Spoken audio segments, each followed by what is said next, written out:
Today, to start Unit 3, we're going to be looking at two types of factoring. So the first is factoring out a GCF, or greatest common factor, which you've seen before. And our second type is factor by grouping, which again may look familiar from Algebra 1, but let's make sure that we are all up to speed on how to do those. So don't forget, when you're talking about a GCF, otherwise known again as greatest common factor, you're really looking at the largest multiple, which seems a bit counterintuitive, but the largest multiple of common factors, including variables that you might have in polynomial terms. So terms that do not have any common factors are kind of like numbers whose only factors are themselves and one, which we could call prime. So when we're talking about multiple terms and how they compare to each other, we might call these relatively prime. In other words, they have no common factors. Alrighty, so let's look at a couple GCFs. So first example is 12 and 18. So again, these values are pretty straightforward. You can probably brainstorm all your factors just in your head, but if needed, you can always go through and do a factor tree for these as well. I'm going to refrain from doing a factor tree when we have smaller values, but let's at least list out the possible factors that we could have for each one. So for 12, kind of going from small to large, I know one's a factor because it's a factor of everything. I know I can divide out a 2. I know I can divide out a 3, a 4, a 6, and don't forget itself, you can also divide out in 12 itself. For 18, again, it has 1 as a factor, 2, 3 times 6 gives us 18. So 6 is the next one on the list. It's also divisible by 9. 2 times 9 is 18, and 18 itself. So what's the largest multiple that's listed, which could be a combination of other factors? What's the largest number that's listed on both of those lists that we just made? Well, our largest number is 6. So its GCF is 6. Okay, to look at our next example, now we have 16x y squared z and 72xyz cubed. So the first thing that I would look at is, what are the numbers? So between 16 and 72, what's our GCF going to be? And so with 16 and 72, again, we could probably list out all the factors, but we might not want to do that with 72. So let's actually try doing this with a factor tree. So 16, I know I can factor them out to 4 and 4, but each of those factors out even further to 2, 2, and then 2 and 2 for the other 4. Now, anytime I break something further down in a factor tree, I do tend to cross it out, so I don't try to use that in my list of factors. Okay, then we have our 72. So again, let's break down our 72. Well, 72 is the same thing as 2 times 36. But 36 I know breaks down into 6 times 6. And each of those breaks down into 2 and 3. And again, I like to cross out anything that I factored out further. So I'm only focusing on the ends of my factor tree. So if we go back to our definition, it's the largest multiple of common factors. So we want to look for everything that's on both lists the same number of times. So if it's on one list fewer times, then we want that fewer number of factors that we're going to include in our final answer. So if I look at 2's, so 16 has a bunch of 2's, and so does 72, but 72 only has 3 of them. So that means I want to use 3 of the 2's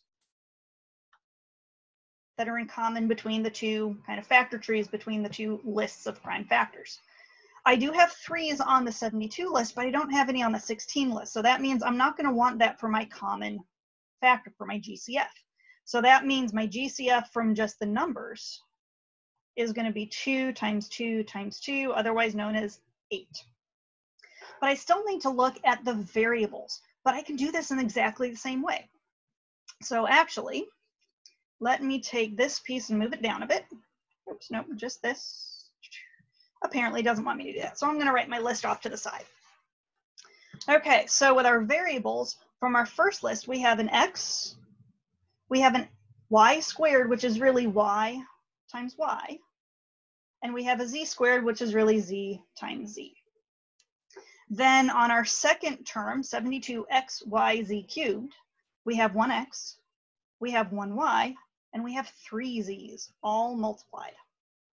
So again, we want to look for the lowest number that's possible in common, multiply those together, and that's going to make our GCF.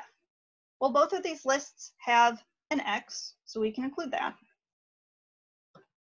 Both of the lists have at least one y, but I'm only going to use one because the bottom list doesn't have a second y. We have to look for common factors. Our top list has 2 z's, but our bottom list has 3, so really we only have 2 in common. So I'm going to use a z squared. And so my final GCF is 8xyz squared. All right, take a moment and try out the examples down below. So you have 3 sets of terms, 3 sets of monomials. And again, we're looking for what's in common. Again, if you don't need to write a factor tree out, don't. You're trying to make sure that every single possible factor is represented in that greatest common factor. Okay, let's try these examples out. Let's see what you got. Okay, between 4a to the 7b and 28ab.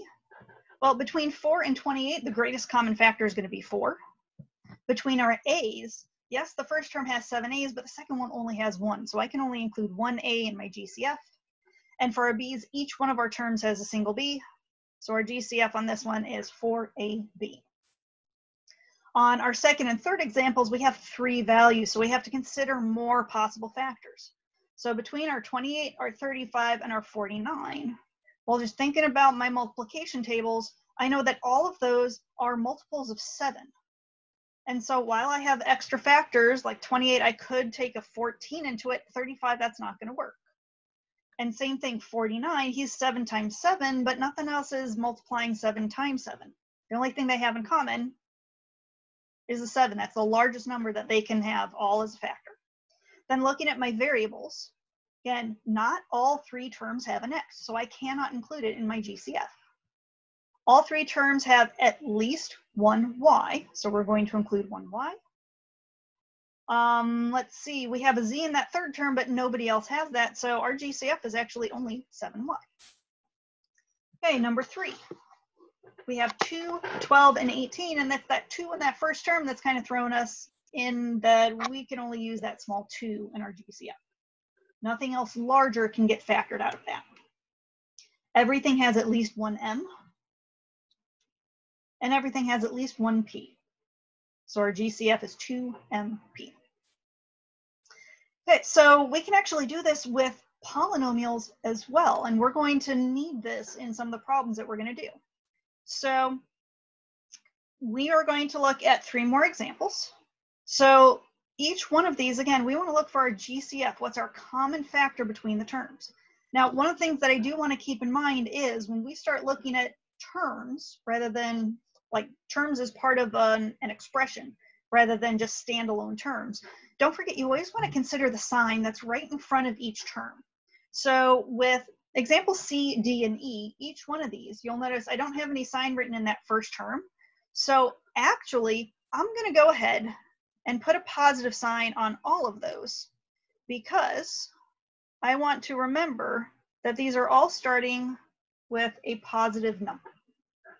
And so keep that in mind when you're doing a GCF, because it could be that a negative number is your GCF at some point through some of the problems that we'll look at. Okay, so in example C, do we have any common coefficients, any common numbers? Well, again, we need to assume if we don't have anything written, we have a 1 as our coefficient. But we don't typically write that as a GCF because everything has a factor of 1. So really, we're only going to be paying attention to our variables.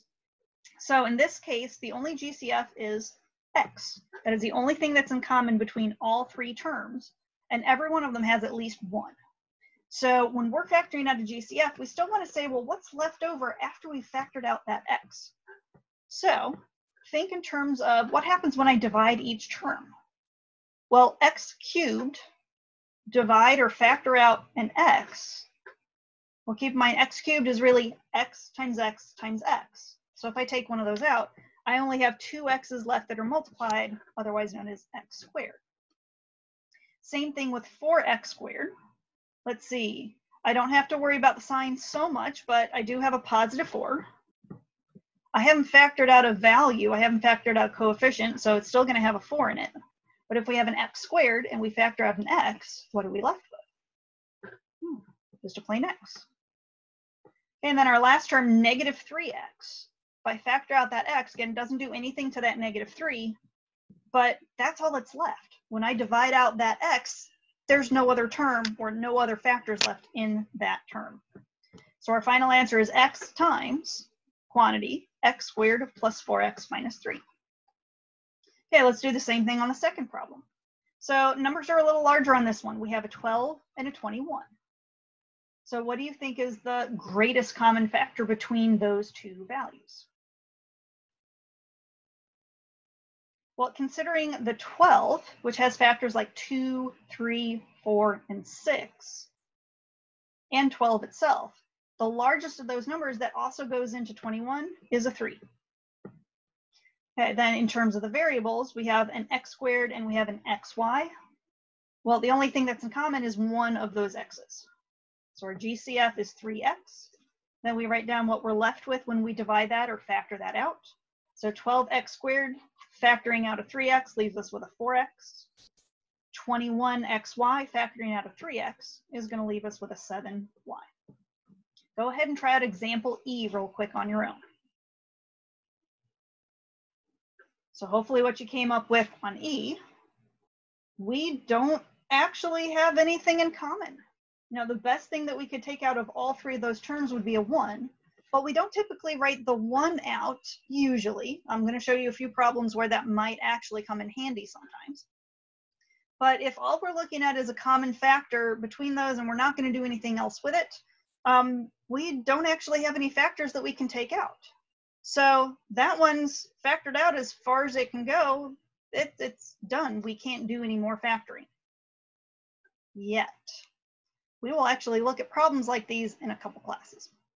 So don't forget, if your terms are relatively prime, which is basically what we have in example E for the moment, then the common factor is 1. And we don't typically write that if all we're doing is looking for a GCF. Now, if we're applying this to our next type of factoring technique called factor by grouping, then we may want to factor out that 1 in some instances to make sure that we've got our pattern set up the way that we need to for these problems. So let's check those out. So our second piece that we're looking at is factoring by grouping, where we're going to use our GCF, but we're going to apply it kind of in stages with this problem. So every time you see a 4-termed polynomial, something with 4 separate sections like this, check to see if this pattern will help you out. So over to the side, we have some steps written out. Our first step is to create even groups of the terms that you have. So we have 4 terms. We're going to create 2 groups of 2. So first group is going to be the 12ax minus 3xz. Our second group is going to be 4ay minus yz. So in our first group, again, we start by taking our GCF. So the GCF between 12ax and negative 3xz is going to be 3x. Both have an x, both have a common factor of that 3. Our leftover from that is going to be 4a minus z, since we factored out or divided out that 3x from each term. Okay, our second grouping, you'll notice we have this plus sign in between our 2 terms. And when this happens, we're going to go ahead and transfer that down. We're actually going to factor out a positive value from our last 2 terms. And so what's in common between 4ay and negative yz? Well, the only thing that matches up is y. So that's our common factor. And then we write down what's left, which is 4a minus z. And we have the same grouping. So both sections on here have a 4a minus z. So we're actually going to factor out that whole entire group. So when we take out that group, we have 4a minus z. we then want to write down our leftovers that we had from each group.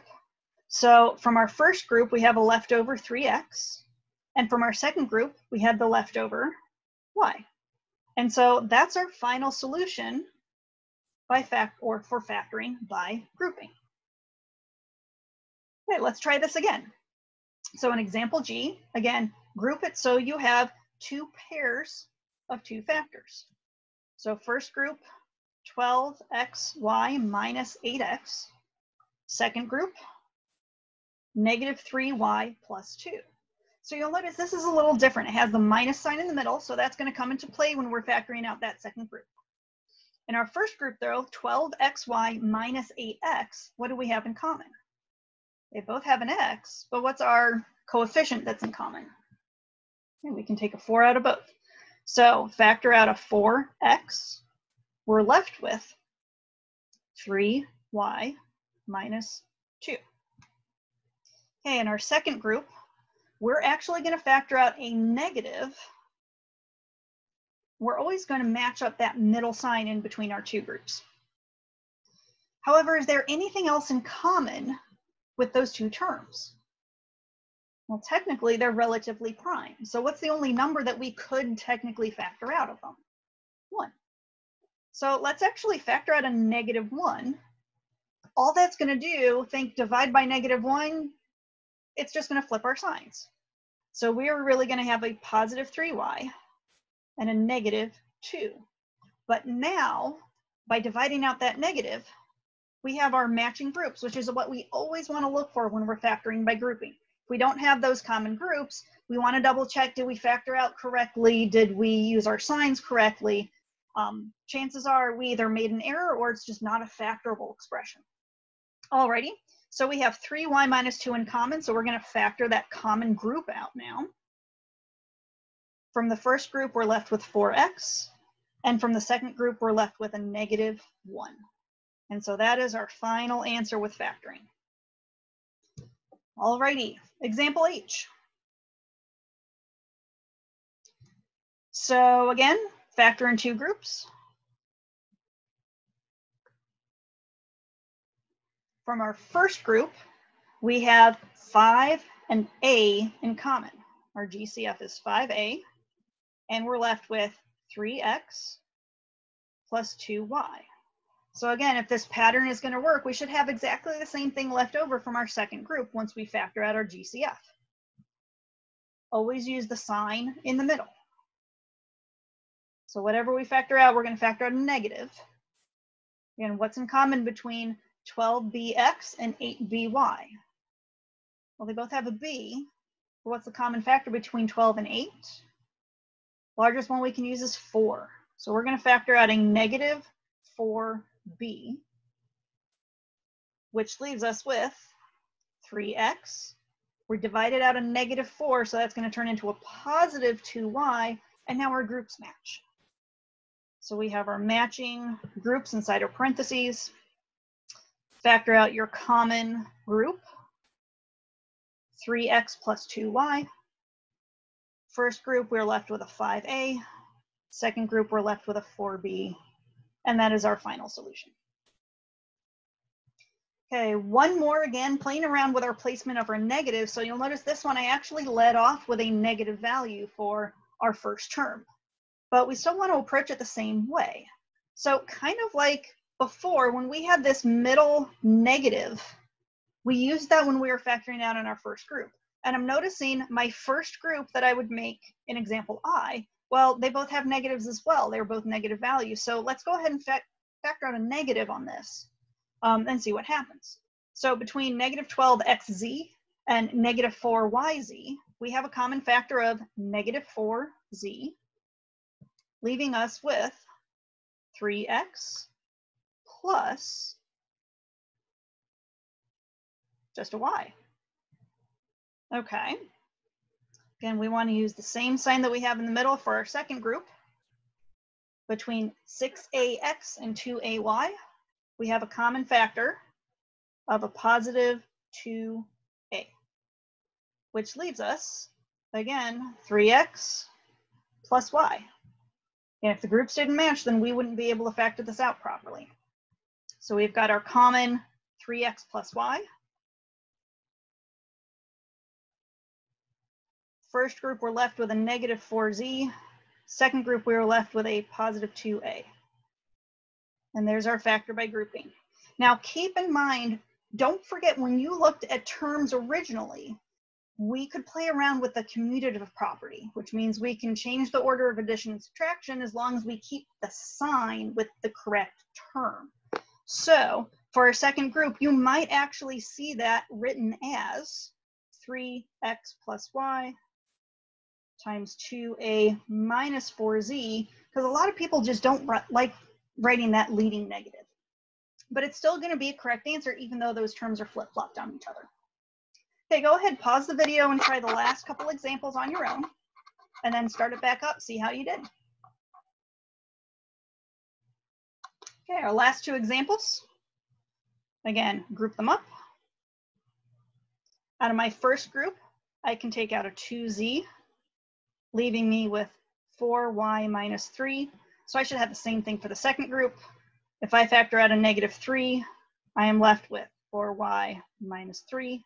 And my final solution should look like 4y minus 3 from the matching groups, and 2z minus 3 from the front of those, the leftovers. Again, you'll notice this is one of the reasons why I tend to put crosses through my z's, because depending on how fast you're writing your 2's, they can look like a z, and I just want to make sure that you can tell the difference in my handwriting. Okay, example 5. Again, group them up together. Look for your common factors. So in my first two, my common factors are going to be 2. This one actually has a couple. an squared. So factor that out from your first group, you're going to be left with a 2n plus a 5. So that's what we're looking for in our second group.